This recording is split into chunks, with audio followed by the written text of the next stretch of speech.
United States of America, mga sangkay nagkakagulo na dahil sa Israel. Yan po ang ating alamin ngayon.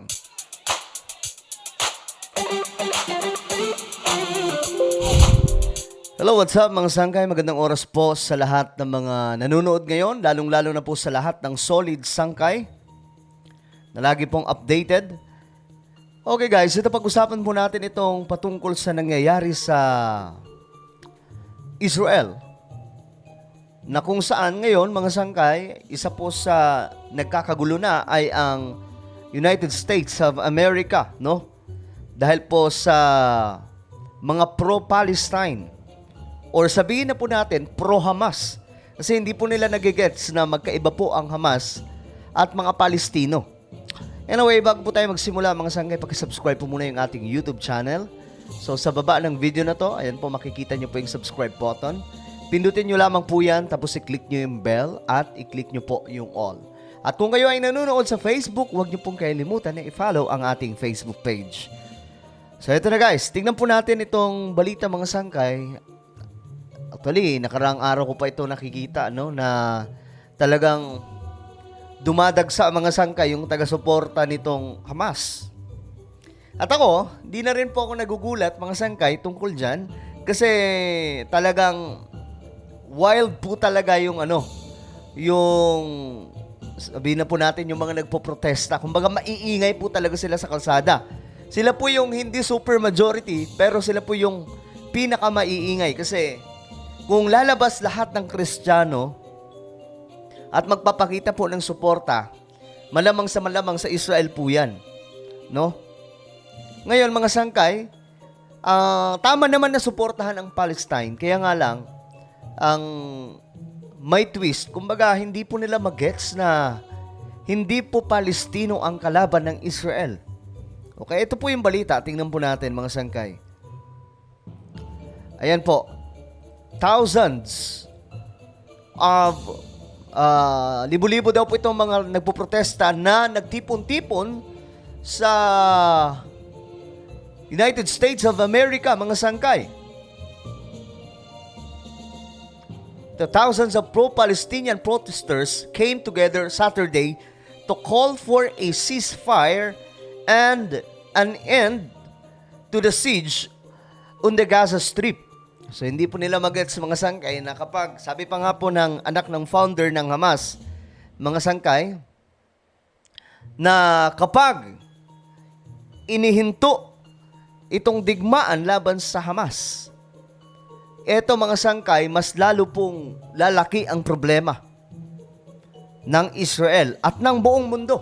Kasi ang plano po talaga nila dito, magtayo po ng Islamic State. Ibig sabihin mga sangkay, magiging sentro doon po sa Israel. Alam niyo naman mga sangkay kung sino-sino po yung mga terror group, no, na nagkalat po sa buong mundo. At sabi nga po ng anak ng founder ng Hamas, ang pinaka makapangyarihan at pinakamalakas ngayong terror group na ang founder ay ang kanyang ama mismo ay ang Hamas. Imagine niyo kapag nakapag-foot up, kapag nakapag-build up ng kapangyarihan mga sangkay, itong Hamas, malamang sa malamang, malaking problema ito sa Amerika, sa Western countries. Kaya nga po mga sangkay, yung Saudi Arabia, ngayon, sinusupalpal ang Iran kasi ang backup po talaga nitong Hamas ay walang iba kundi ang Iran. Why? Matagal na po nilang pinaplano mga sangkay, dekada na po nilang pinaplano na mabura ang Israel. Kaya nga lang, sabi pa nga mga sangkay, sila po ay kakalat sa iba't ibang lupain. Pero hindi po sila mabubura. Susubukan lamang po silang burahin sa mundo ang lahi po na yan. Pero hindi po talaga sila mabubura mga sangkay. At ayan, isa sa propesiya na magbabalik po sila sa kanilang lupain. At nangyari po yan noong 1948. No? Nung nadeklara mga sangkay ang kanilang pagbabalik. At alam nyo, isa po sa pumirma dyan. Isa po sa pumirma dyan ay Pilipinas kung bakit po nakabalik ang Israel. Kung wala po ang Pilipinas, mga sangkay, hindi po sila makakabalik doon. Pag-uusapan din natin yan sa susunod na ipapaliwanag po natin na ang dahilan kung bakit may nakabalik po ang bansang Israel or ang bansa ng Israelita sa kanilang lupain ay dahil din po sa Pilipinas nung inampun po sila ng ating presidente noon na si Manuel Quezon. So, ito po napakarami daw pong grupo nito na nagsama-sama mga sangkay. Okay? Para po tuligsain ang Amerika na 100% sumusuporta. All out po kasi ang pagsuporta ng Amerika. At mula noon pa man, mga sangkay, ganito na po talaga ang US.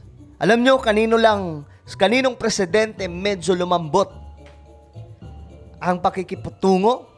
Kay Barack Obama. And we know naman, mga sangkay, if you know the story of Barack Obama, kung sino siya, siya po ang presidente sa United States of America na nagdala po ng salot sa kanilang bansa. Tingnan nyo ngayon, mga sangkay, kung gaano na po ka-liberated ang Amerika. Tingnan nyo ngayon, mga sangkay, kung gaano na po kapangit ang buhay ng Amerika, mga sangkay. Ang dami pong nagkalat sa kali, lalo na po dyan sa New York, Philadelphia, nagkalat po ng mga sumisinghot na mga ipinagbabawal na gamot. Maliban dyan, mga sangkay, yung all-out na pagka-liberated ng tao na kahit po ang Biblia ay inaapakan na po nila. Samantalang noon, mga sangkay, kung babasahin po natin yung pera ng United States of America, nakalagay po doon na in God we trust. Isipin nyo yan, mga sangkay, sa US lamang mayroon pong ganyan. Pero ngayon, kamusta yung Amerika? Ito na po yung resulta, mga sangkay. Ako, hindi na nagulat. Kasi sa propesiya po talaga, sa Biblia, pagtutulungan po talaga ang Israel. Kumbaga ito, hindi pa po ito hindi pa po ito yung pinaka. Pero pagdating po sa Gog and Magog battle na i-prophecy na po sa Biblia, yan po, mga sangkay, ang pinakamatindi. Dahil dito, tila wala pong kakampi ang Israel. At ang mangunguna dyan, mga sangkay, isa po sa makapangyarihang bansa ngayon. At ayon po sa mga doktor ng prophecy, Iran po ang kanilang tinuturo dyan. Kasama po dyan, Russia, pangungunahan ng Russia, kasama po dyan yung Iran at China. Well, tingnan po natin kung ano po ang mangyayari sa susunod na mga panahon. Pero ito na nga, ang US, nagkakagulo daw, mga sangkay, dahil nga po, nagkaroon po ng mga, kilos protesta. At misleading po ang naiintindihan ng mga to. Akala po nila, itong mga nabibiktima, mga sangkay, ng mga racket ng Israel, totoo din naman talaga. Mayroon po. Pero mga sangkay, ang hindi po nila maintindihan na kaya po may mga nabibiktima kasi ang Hamas ayaw po paalisin yung mga Palestinians. Ayaw po nila paalisin doon. At pinagkampuhan po nila ang ilalim ng lupa ng Northern Gaza. That's why, mga sangkay, kapag may na-detect yung high-tech na kagamitang pandigma, pag-surveillance ng Israel, kapag nakita po nila na yun yung pinaka-tunnel nila, pinaka-headquarters, papaulanan po ng rocket. Ang problema, mga sangkay, itong Hamas, ginagawa pong shield yung marami sa mga Palestinians. Why? Dahil wala po silang pakialam sa buhay. Wala po silang pakialam sa Palestinians, mga sangkay. Saan sila may pakialam? Sa kanilang pinaniniwalaan. Yun po yun. Sa politika na mayroon po sila. Sabi pa nga po ng anak ng Hamas, mga sangkay, hindi lamang po ito politika. May mas malalim pa. Yung paniniwala po nila ng, tawag dyan, mga sangkay, yung radical na pag-akap, mga sangkay, sa kanilang paniniwala, sa kanilang relihiyon. Pero, again, hindi lahat ng Muslim ganon. Marami pong Muslim, mga sangkay, hindi kagaya ng Hamas. Ang Hamas ay wala pong pinagkaiba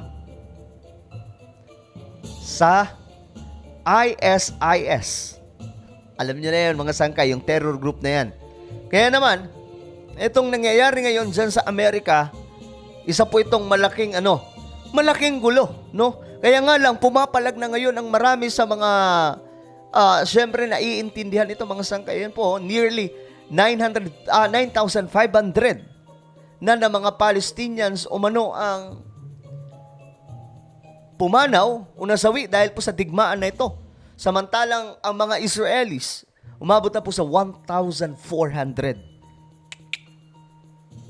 Pambihira. Ang dami pong nadamay. Alam nyo kung bakit mas marami? Ito mga sangkay itong Israelis, bakit ganito karami?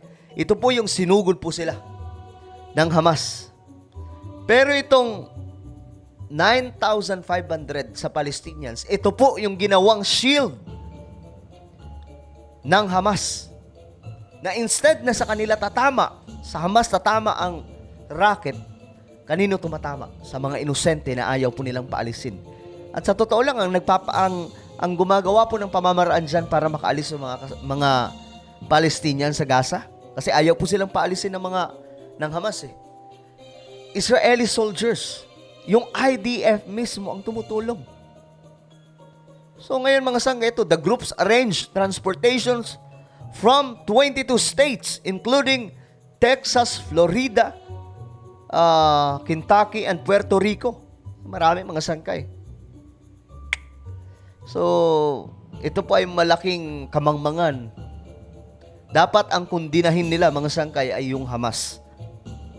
Itigil po nila yung gawing panangga ang mga Palestinians dahil kawawa po talaga yung kalagayan. Ang bihira. So, dumarami mga sangkay at hindi rin po natin sila masisisi. Yun po yung sa tingin nilang tama. Pero ang realidad, sino ba ang nanguna? Sino ba ang sumugod sa Israel? Sino ba ang laging nagpapalipad ng rocket? Kaya nga po ang Israel meron pong Iron Dome na tinatawag para in case na may magpapalipad na rocket mula sa mga tunnel ng Hamas, may sasalo ka agad. Why? Yan po ang gawain ng Hamas mula noon. Kaya nga sinasabi ng iba, Sangkay, bakit hindi ka gumitna lang? Sorry, sir, ma'am, hindi po ako gigitna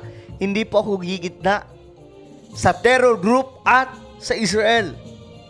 Dahil ang terror group malinaw kung ano po ang kanilang tinatayuan. Kaya nga terror group organization, di ba? Okay, ano po ang inyong opinion mga sangkay sa nangyayari sa Amerika? Talagang pinupush nila ngayon ng gobyerno na tanggalin yung pagsuporta sa Israel. Kaya nga lang mga sangkay, malabo po yan dahil alam naman po natin na magkaibigan po talaga sanggang dikit ang Israel at Amerika. What is your opinion? What is your comment? Just comment down below. Now guys, I invite you to please subscribe my YouTube channel, Sangkay Revelation. Hanapin niyo po ito sa YouTube. Then click the subscribe, click the bell, and click all. Ako na po ay magpapaalam. Hanggang sa muli, this is me, Sangkay Janjan. Palagi niyo pong tatandaan that Jesus loves you. God bless everyone.